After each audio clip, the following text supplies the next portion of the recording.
Mesdames et messieurs, bonsoir et bienvenue dans cette nouvelle édition. Parlons tout de suite de diplomatie pour commencer. Une délégation malgache conduite par l'ambassadrice de Madagascar aux États-Unis a rencontré hier des parlementaires américains. L'objectif de cette rencontre était de discuter du renouvellement de l'AGOA et de la coopération dans le domaine des ressources minières classées comme minéraux critiques. Les détails. L'intégration de Madagascar dans l'AGOA est un enjeu majeur, notamment pour le secteur textile et industriel. Lorsque le pays en a été exclu en 2009, en raison de la situation politique interne, cela a entraîné la perte de 30 000 à 40 000 emplois directs et 10 000 emplois indirects. Madagascar a réintégré l'AGOA en 2014. Selon les statistiques, la valeur des exportations malgaches vers les États-Unis a atteint 622 millions de dollars en 2023, tandis que les importations en provenance des États-Unis se sont élevées à 162 millions de dollars. Déterminé à renforcer ses relations économiques avec les États-Unis, Madagascar a dépêché sur place le ministre de l'Industrie et du Commerce, David Ralamfring, ainsi que le ministre des Mines, Rakutumalala Irjen Olivier. Des représentants du secteur privé les accompagnent sous la coordination de l'ambassadrice de Madagascar aux États-Unis, Lantsu Rakutumalal. La délégation mène un plaidoyer en faveur du renouvellement de l'AGOA et du renforcement de la coopération sur les minéraux critiques. La rencontre d'hier avec les législateurs américains a marqué le début de cette mission, qui se poursuit aujourd'hui avec des discussions avec des hauts responsables locaux. L'objectif est d'améliorer et de consolider la coopération entre Madagascar et les États-Unis. Et en économie, le paiement régulier des impôts et la transformation locale des matières premières sont des facteurs qui contribuent à la stabilité de l'arrière, selon un économiste. Il encourage également la population à déposer leur argent dans les banques afin de valoriser la circulation monétaire. Détails sur les images de Yves Chanel. L'euro a atteint 5010 arrières depuis le 10 mars, selon les chiffres publiés par la Banque centrale. Le dollar, quant à lui, se maintient autour de 4660 arrières. La principale cause de cette dépréciation est le déséquilibre entre les importations et les exportations. Selon les données des douanes, la valeur des importations pour les 2 premiers mois de l'année s'élève à 911,1 millions de dollars, alors que les exportations restent inférieures à ce chiffre. Pour les économistes, il est essentiel de favoriser la production locale afin de réduire les importations, notamment en développant la fabrication des produits de première nécessité. Toutefois, d'autres facteurs contribuent également à la dépréciation de l'arrière, confirme l'économiste Timiunchke Maasu, notamment la manque de devises et la parité du pouvoir d'achat. La dépréciation de la monnaie malgache entraîne une inflation et réduit le pouvoir d'achat. Elle impacte également la dette nationale, dont la valeur augmente avec la baisse de l'arrière. Néanmoins, il existe aussi un avantage. Les pays étrangers sont davantage incités à acheter nos produits et à investir dans les secteurs où les coûts sont les plus compétitifs. Néanmoins, cet économiste recommande de déposer de l'argent dans les banques, ce qui favorise la circulation monétaire et dynamise l'économie. Et Madagascar participera à l'Arabian Travel Market ATM qui se tiendra à Dubaï du 28 avril au 1er mai prochain à travers l'Office régional du tourisme de Nosy-Be. Cet événement majeur dans le secteur touristique constitue une opportunité précieuse pour promouvoir et vendre la destination Madagascar sur le marché international. Fadesena Mirai. L'Arabian Travel Market, ATM, rassemble chaque année plus de 161 pays et plus de 2300 exposants. En 2025, Madagascar sera représenté par l'Office régional du tourisme de Nosy-Be. Cet événement constitue une occasion unique pour attirer de nouveaux visiteurs, notamment en provenance du Moyen-Orient et d'autres régions du monde. L'ATM, fondée en 1994, est une plateforme stratégie pour mettre en avant les atouts de Nosy-Be, ses plages paradisiaques, sa biodiversité exceptionnelle et sa richesse culturelle. C'est également une opportunité pour séduire les investisseurs internationaux souhaitant développer des projets touristiques à Madagascar. Par ailleurs, Madagascar participera également au World Travel Market Africa, WTM Africa 2025, organisé en Afrique du Sud. Ce salon constitue une vitrine essentielle pour la promotion du tourisme africain sur la scène internationale. Dans un tout autre sujet, face aux difficultés récurrentes liées aux fiches individuelles de bovins, les maires et éleveurs de zébus ont échangé avec la sénatrice Lalatina Rakoutenjazaf en sa qualité de marraine des collectivités décentralisées. Afin d'identifier des solutions durables, le Sénat a mis en place un cadre d'échange réunissant tous les acteurs concernés par la filière bovine. Une réunion s'est tenue aujourd'hui pour analyser la situation et proposer des pistes d'amélioration. Mervulatsferan Braz de Nilsson. La fiche individuelle de bovins, FIB, est un document permettant le suivi des troupeaux de zébus à Madagascar. Il recense des informations essentielles telles que la date de naissance, la race, le numéro d'identification, ainsi que l'historique des traitements médicaux et des vaccinations. Toutefois, de nombreux éleveurs se plaignent du manque de transparence dans l'attribution de ce document. Dès sa nomination au Sénat, Lalatina Rakoutenjazaf a été sollicitée par plusieurs maires concernant les problèmes structurels du secteur bovin et notamment les dysfonctionnements du FIB. C'est ainsi que tous les acteurs impliqués ont été convoqués aujourd'hui au palais d'Anouskeli pour discuter de la question autorités locales, parlementaires, forces de l'ordre et magistrats. L'objectif était de débattre les enjeux, identifier les blocages et envisager des solutions adaptées, y compris une modification législative si nécessaire. À noter que cette rencontre sur le FIB fait suite à une première table ronde organisée le 12 mars dernier par la sénatrice, consacrée aux problèmes liés à la vaccination des bovins. Ces concertations sont essentielles car l'élevage bovin joue un rôle important dans l'économie, la société et la culture malgache.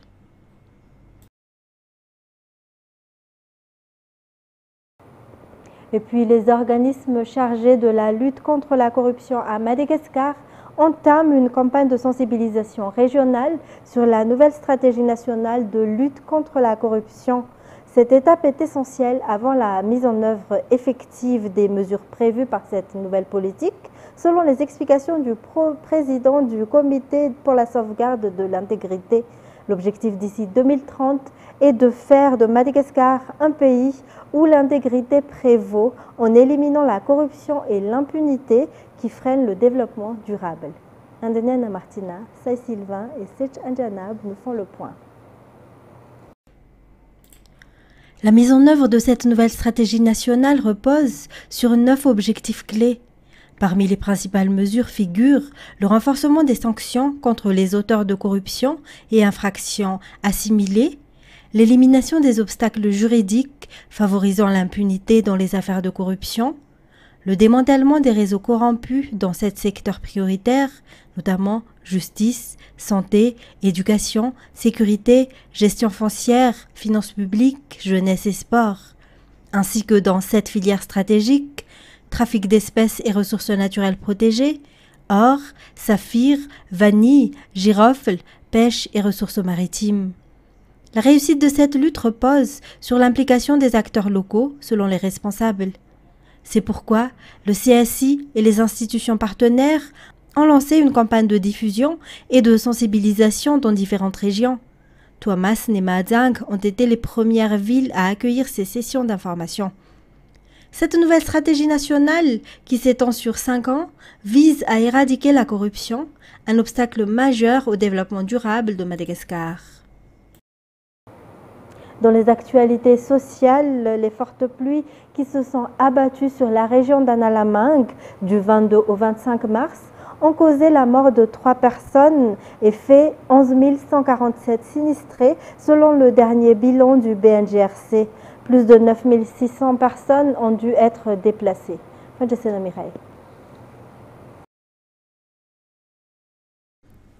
4 districts et 6 communes ont été durement touchés par ces intempéries. Le bilan fait état de 3 décès, dont 2 à Mbouzanek et 1 à Pitadavk.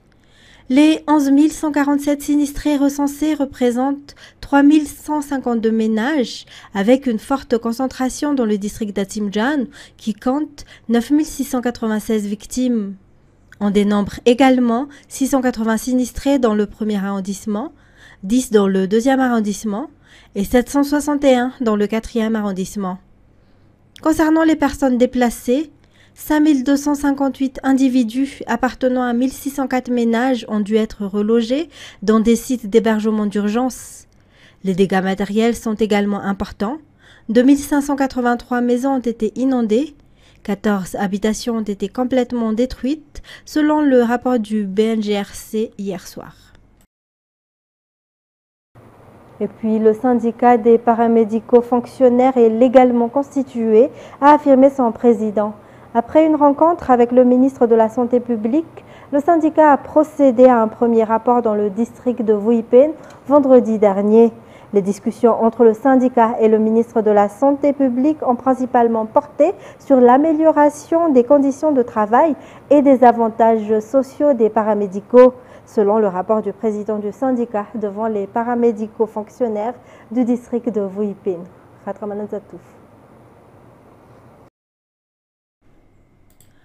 Les paramédicaux constituent la majorité du personnel qui fait fonctionner le secteur de la santé, en particulier sur le terrain, a rappelé le président du syndicat. En 2 ans d'existence légale et reconnue par l'État, le syndicat a déjà par 3 fois discuté avec le ministère afin d'améliorer les conditions de travail des paramédicaux à Madagascar et de résoudre les problèmes qu'ils rencontrent. Parmi les sujets abordés figurent les salaires, les avantages sociaux, le suivi et l'amélioration des conditions de travail, ainsi que les renforcements des compétences. L'objectif de ces échanges était d'instaurer un dialogue et une collaboration entre les paramédicaux et l'État pour partager les difficultés rencontrées et rechercher des solutions conjointes, a précisé le président du syndicat. Suite à la rencontre de vendredi dernier avec le ministre de la Santé publique, le premier rapport a été présenté dans le district de Vuipen, où une réunion a eu lieu entre le syndicat et les paramédicaux de la localité. D'après le président du syndicat, les discussions avec les responsables du ministère ont été satisfaisantes. Après Vuipen, d'autres districts bénéficieront également d'un rapport similaire présenté par le syndicat. Pour terminer les actualités locales, les citoyens peuvent désormais vérifier leurs informations électorales sur la liste électorale 2024-2025 dès sa publication dans leur Foukhtan. Une affiche officielle indiquera l'emplacement de cette liste et chaque électeur disposera de 20 jours pour vérifier ou corriger ces données, notamment ceux ayant récemment atteint l'âge de voter, selon la CENI. C'est une Irlande. Chaque année, la CENI est tenue de mettre à jour les listes électorales afin d'éliminer les données des personnes décédées, des citoyens ayant changé de résidence ou de ceux ayant perdu leur droit de vote en raison d'une condamnation pénale. En parallèle, elle intègre les nouveaux majeurs ainsi que les personnes ayant récemment déménagé dans une commune. Selon la loi en vigueur, les citoyens disposent de 20 jours avant la clôture définitive de la liste électorale 2024-2025, prévue pour le 15 mai 2025, pour signaler toute erreur ou omission. Il est important de noter que cette liste électorale 2024-2025 servira de référence pour toutes les élections organisées à Madagascar entre le 15 mai 2025 et le 15 mai 2026. Dans les actualités internationales, la Cour suprême brésilienne est réunie depuis hier pour décider de l'ouverture ou non d'un procès contre l'ex-président d'extrême droite Jair Bolsonaro pour un projet présumé de coup d'État qui pourrait lui valoir une lourde peine de prison. Elle doit rendre son verdict ce jour. France 24.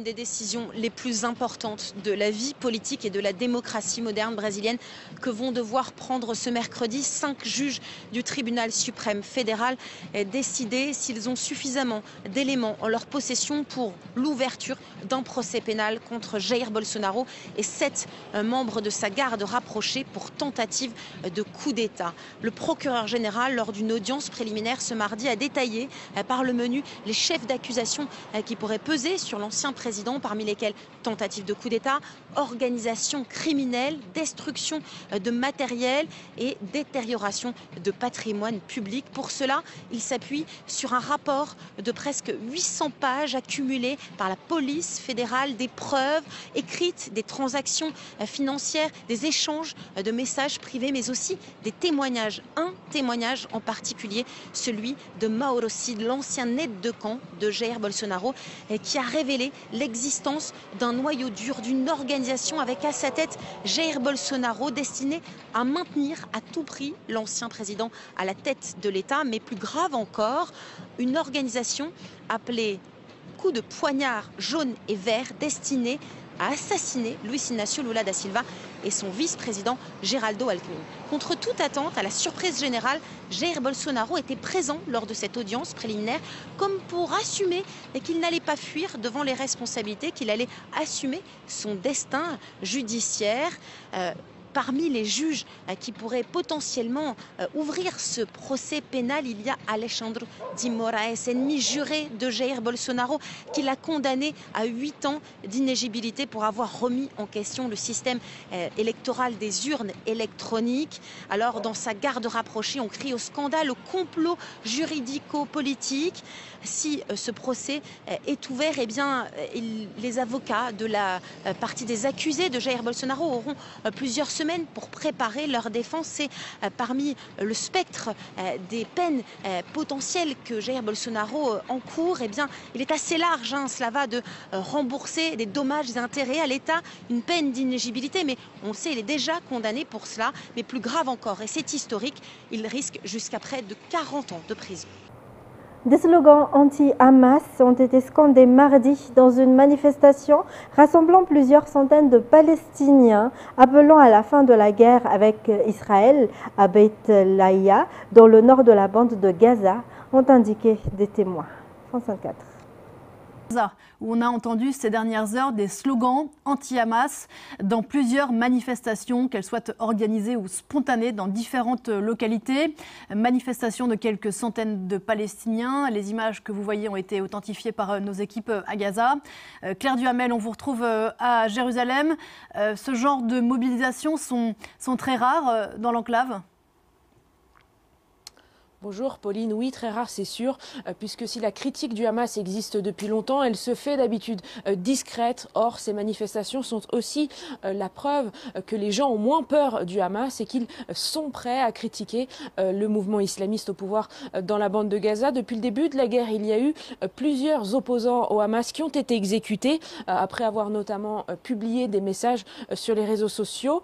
Mais ce qu'on voit sur ces images amateurs qu'on a pu regarder, qu'on a pu recouper, c'est qu'hier, c'était plusieurs centaines, voire milliers de Palestiniens qui ont manifesté tout d'abord à Beit Lahiya, dans le nord de Gaza. Alors ces manifestations sont présentées comme spontanées, d'abord contre la guerre de manière générale, contre les bombardements israéliens. Et puis on entend sur ces images plusieurs slogans anti-Hamas qui disent par exemple « dehors le Hamas » ou alors « Hamas, mouvement terroriste ». Une autre phrase revient, en arabe ça se dit « Bidna Naïch », ça veut dire « nous voulons vivre » et c'est un slogan récurrent contre le Hamas à Gaza. Alors si ces manifestations sont présentées comme spontanées, elles sont néanmoins encouragées par plusieurs grandes familles gazaouis et ça c'est important de le comprendre pour comprendre Gaza. Le pouvoir, la structure de pouvoir à Gaza est organisée autour des factions armées mais aussi autour de grands clans familiaux et ce sont ces clans familiaux du sud de Gaza qui appellent aujourd'hui à de nouvelles manifestations contre le Hamas, notamment dans le quartier de Choujaïa au milieu de la journée. On sait qu'Israël voudrait que ces grandes familles considérées comme non liées au Hamas prennent plus de pouvoir à Gaza et ces événements sont aussi à comprendre dans ce contexte. Pour l'instant, il n'y a pas eu de réaction de la part du Hamas, pas de réaction non plus de la part d'officiels israéliens. Claire Duhamel depuis Jérusalem, merci. Pour terminer, l'ONU a dénoncé les attaques persistantes contre les civils au Soudan après de nouvelles frappes aériennes contre un marché au nord du Darfour qui aurait fait des dizaines de victimes. France 24. Comme toujours au Darfour, il est extrêmement difficile d'obtenir des informations fiables, faute de sources sur place. Ce que l'on peut dire, c'est que selon l'ONU, vous le disiez, il y aurait au moins des dizaines de morts et selon des défenseurs des droits de l'homme locaux, au moins une centaine, voire plusieurs centaines. Et c'est un chiffre qui est plausible, car on m'a transmis des vidéos du marché après l'attaque. Une immense zone est totalement calcinée. Il y a des dizaines de corps complètement carbonisés à même le sol. Il est donc possible qu'il y ait un bilan extrêmement lourd dans ce village. Alors comment l'expliquer? Eh bien, les villages du Darfour sont tous assez isolés. Il y a généralement un seul jour de marché par semaine et à ce moment-là, tous les villageois se déplacent sur place. Alors c'est faux, affirme l'armée, vous le disiez, notamment l'armée dit qu'elle ne vise pas les objectifs civils, qu'il s'agissait de membres des forces de soutien rapide. Mais est-il possible de croire l'armée? Eh bien, dans ce cas-là, non, car à plusieurs reprises au cours des derniers mois, des dernières années, elle a bombardé des marchés au Darfour, faisant régulièrement de nombreux morts.